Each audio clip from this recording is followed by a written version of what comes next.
मतदान करणार? बसचं भाडं रद्द करायचं असेल तर तुम्ही कोणाला मतदान करणार? भाडेवाढ रद्द करायची असेल तर कोणाला मतदान करणार? महामानव डॉक्टर बाबासाहेब आंबेडकरांच्या नावाने जर तुम्हाला सर्वात मोठी लायब्ररी बांधायची असेल तर तुम्ही कोणाला मतदान करणार? लहान मुलांसाठी पाळणा घर बांधायची असतील तर कोणाला मतदान करणार? मुंबईत चांगले रस्ते पाहिजे असतील तर कोणाला मतदान करणार? मुंबईत शुद्ध पाणीसाठी डिसॅलिनेशनचा प्लॅन बनवायचा असेल तर कोणाला मतदान करणार? मोकळी मैदानाचं मोकळीच ठेवायची असतील आणि बिल्डरच्या घशात असतील टाकायचं तर कोणाला मतदान करणार?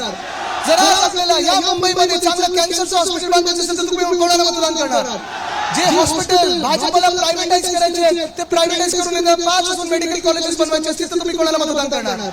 महानगरपालिकेमध्ये जसे आपल्या 10वी पर्यंत शाळा आहेत 12वी पर्यंत ज्युनियर कॉलेज करून घ्यायचे असेल तर तुम्ही कोणाला मतदान करणार?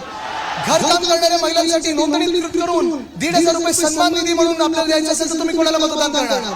कोणी महिलांना सन्मान निधी द्यायचा असेल तर तुम्ही कोणाला मतदान करणार? ही मुंबई जर वाचवायची असेल तर तुम्ही कोणाला मतदान करणार? तुमची ओळख जात धर्म मुंबईकर असेल तर तुम्ही कोणाला मतदान करणार? जर तुम्हाला राजसाहेबांना मतदान करायचं असेल तर तुम्ही कोणाला मतदान करणार?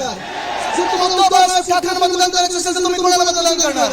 जर तुम्हाला आपल्या मुंबईला जिंकवायचं असेल आणि दिल्ली समोर ताड मानेने उभे करायचं असेल तर तुम्ही कोणाला मतदान करणार?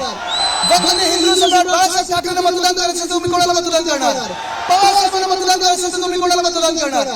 तुमच्या मुंबईसाठी तुम्हाला मतदान करायचं असेल तर कोणाला मतदान करणार? आपल्या भविष्यासाठी मतदान करायचं असेल तर तुम्ही कोणाला मतदान करणार? आपल्या भवितव्यासाठी करायचं असेल मतदान मतदान करणार? आपल्या वचन पूर्ती करून घ्यायची असेल तर तुम्ही कोणाला मतदान करणार? मशाल आणि तुतारी हे सगळीकडे वाटत असलं पाहिजे. जिंकायला तयार आहोत, लढायला तयार आहोत, जिंकायला तयार आहोत. चला मग लढूया आणि जिंकूया. धन्यवाद. जय हिंद, जय महाराष्ट्र, वंदे मातरम.